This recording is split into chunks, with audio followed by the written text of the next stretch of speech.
প্রিয় ভক্তবৃন্দ, কখনো কি এমন হয়েছে আপনি স্বপ্নে কাউকে দেখলেন, তার সঙ্গে কথা বললেন, এমনকি তার কাছ থেকে এমন কিছু শুনলেন যার ব্যাখ্যা আপনি জাগ্রত অবস্থায় কিছুতেই খুঁজে পেলেন না?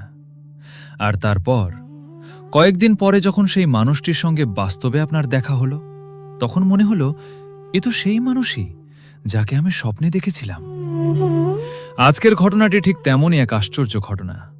একজন ভক্তময়ী নারী, একটি স্বপ্ন, একটি রহস্যময় দর্শন, সংস্কৃতের একটি শ্লোক, আর সেই ঘটনার কেন্দ্রে পরম প্রেমময় শ্রী শ্রী ঠাকুর। শ্রী শ্রী ঠাকুরকে জানতে হলে তার জীবন ও তার চারপাশে ঘটে যাওয়া এই ধরনের ঘটনাগুলি জানা অত্যন্ত গুরুত্বপূর্ণ। তাই ভিডিওটি শেষ পর্যন্ত অবশ্যই দেখুন, কারণ শেষের ঘটনাটি আপনাকে হয়তো গভীরভাবে ভাবাবে। একজন মানুষ দূরে থেকেও কি তার প্রিয়জনের অন্তরের আহ্বানে সাড়া দিতে পারেন? চলুন ফিরে যাই আজ থেকে 1 শতাব্দীরও বেশি আগে। সময়টা 1919 সালের আগস্ট মাস, বাংলার 1326 সালের শ্রাবণ ভাদ্র। কলকাতা 7 নম্বর ঈশ্বরমিল বাইলেনের একটি বাড়ি ভাড়া নেওয়া হল শ্রী শ্রী ঠাকুরের জন্য। আগস্ট মাসের শেষের দিকে সেখানে এসে উঠলেন পরম প্রেমময় শ্রী শ্রী ঠাকুর, জননী দেবী, অনন্ত মহারাজ, অশ্বিনী কুমার বিশ্বাস, সতীশচন্দ্র জোয়ারদার, সুশীলচন্দ্র বসু এবং আরও কয়েকজন ঘনিষ্ঠজন। কিছুদিনের মধ্যেই সেই বাড়িটি হয়ে উঠল এক আশ্চর্য আধ্যাত্মিক সমাগমের কেন্দ্র। সেদিন সেখানে উপস্থিত হলেন ব্যারিস্টার জেএন দত্ত এবং তার স্ত্রী, যাকে সকলে স্নেহভরে দত্তমা বলে ডাকতেন। সঙ্গে ছিলেন তার কন্যা লেডি মিত্র, সুভাষচন্দ্র বসুর জননী প্রভাবতী দেবী, ব্যারিস্টার চন্দ্রশেখর সেন, আরও অনেকে। কেউ তখনও জানতেন না এই সাক্ষাৎকারের পরেই সেখানে এমন এক ঘটনা ঘটতে চলেছে যা উপস্থিত মানুষদের হৃদয়ে চিরদিনের জন্য অম্লান হয়ে থাকবে। দত্তমায়ের প্রথম দর্শন। দত্তমা যখন শ্রী শ্রী ঠাকুরকে প্রথম দেখলেন, হঠাৎ যেন তার মধ্যে এক অদ্ভুত ভাবের উদয় হল। তিনি আবেগে বিপ্পল হয়ে পড়লেন। তারপর শ্রী শ্রী ঠাকুরকে প্রণাম করে উচ্চারণ করতে লাগলেন, নমঃ ব্রহ্মণ্য দেবায় গো ব্রাহ্মণ হিতায় চ, জগদ্ধিতায় কৃষ্ণায় গোবিন্দায় নমো নমঃ।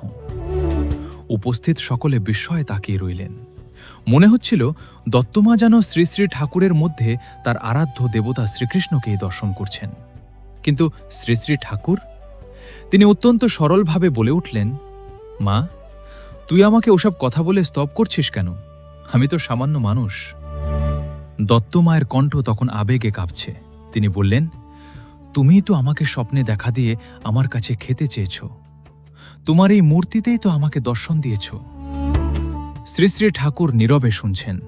দত্তমা বলতে লাগলেন, তুমি আমাকে বলেছিলে তুই যে আমাকে ডেকেছিস তাই তো এসেছি। আমি তখন বলেছিলাম, আমি তো ডেকেছি আমার ইষ্ট দেবতাকে, তুমিই কি আমার ভগবান? তুমি বলেছিলে, হ্যাঁ তাই। তখন আমি বললাম, আমি তোমায় প্রণাম করি। তুমি বললে, তুই তো ডেকেছিস আমায় বাৎসল্যভাবে, তাই তোকে আর প্রণাম করতে হবে না। তারপর দত্তমা বললেন, কিন্তু আমি তোমায় প্রণাম করলাম আর সঙ্গে সঙ্গে তুমি পালিয়ে গেলে।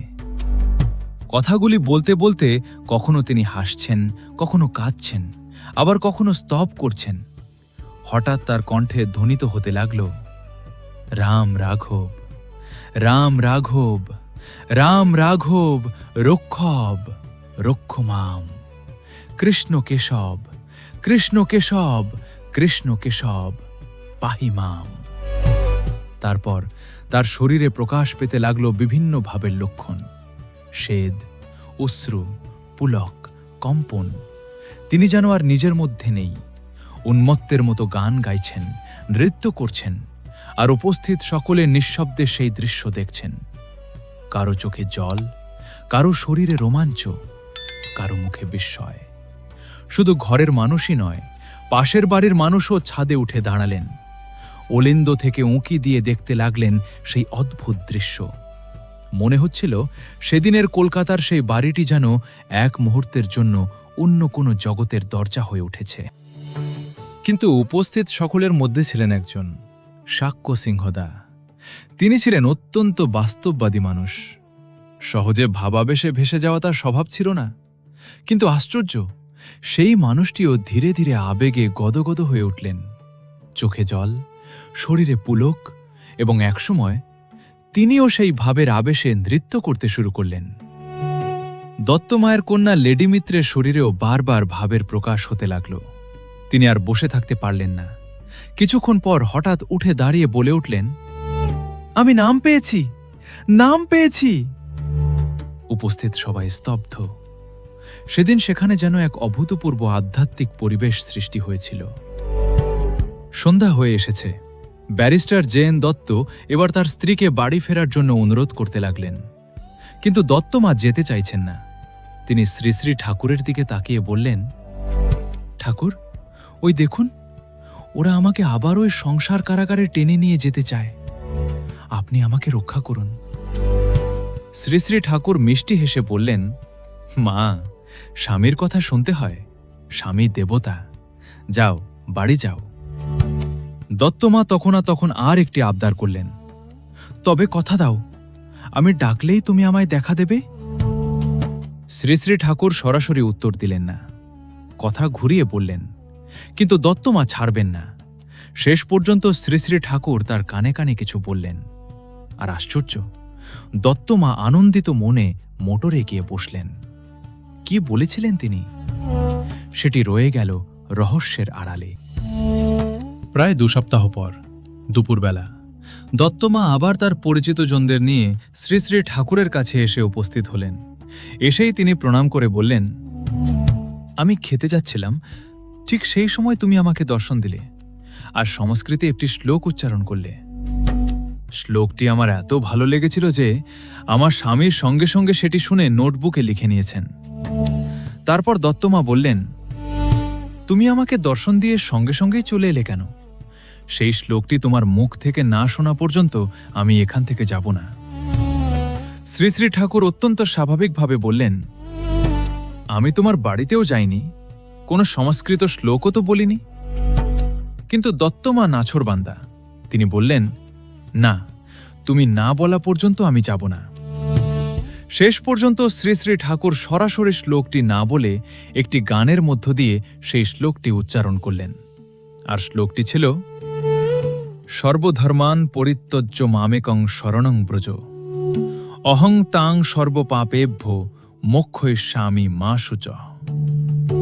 শ্লোকটি শোনামাত্র দত্তমা চমকে উঠলেন। তারপর আনন্দে বলে উঠলেন, এই সেই শ্লোক, এই সেই শ্লোক। তিনি আনন্দে বিহ্বল হয়ে নৃত্য করতে লাগলেন। কিছুক্ষণ পর ধীরে ধীরে প্রকৃতিস্থ হলেন। তারপর জননী দেবীর কাছে গিয়ে আহার গ্রহণ করলেন।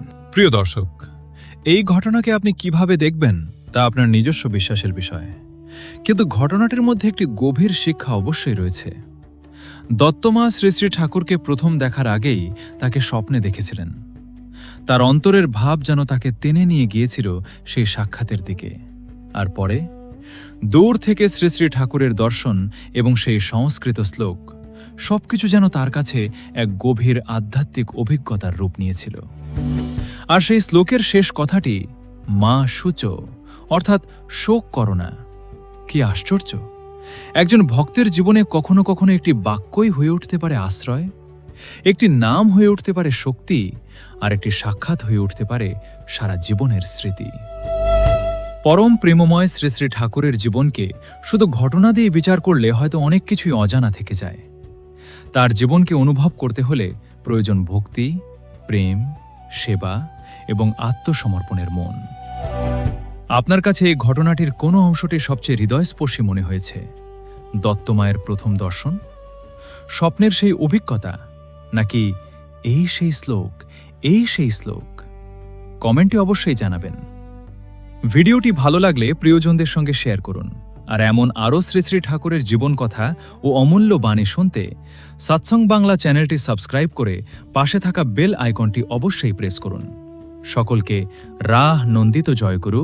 সকলে খুব খুব ভালো থাকবেন, সুস্থ থাকবেন।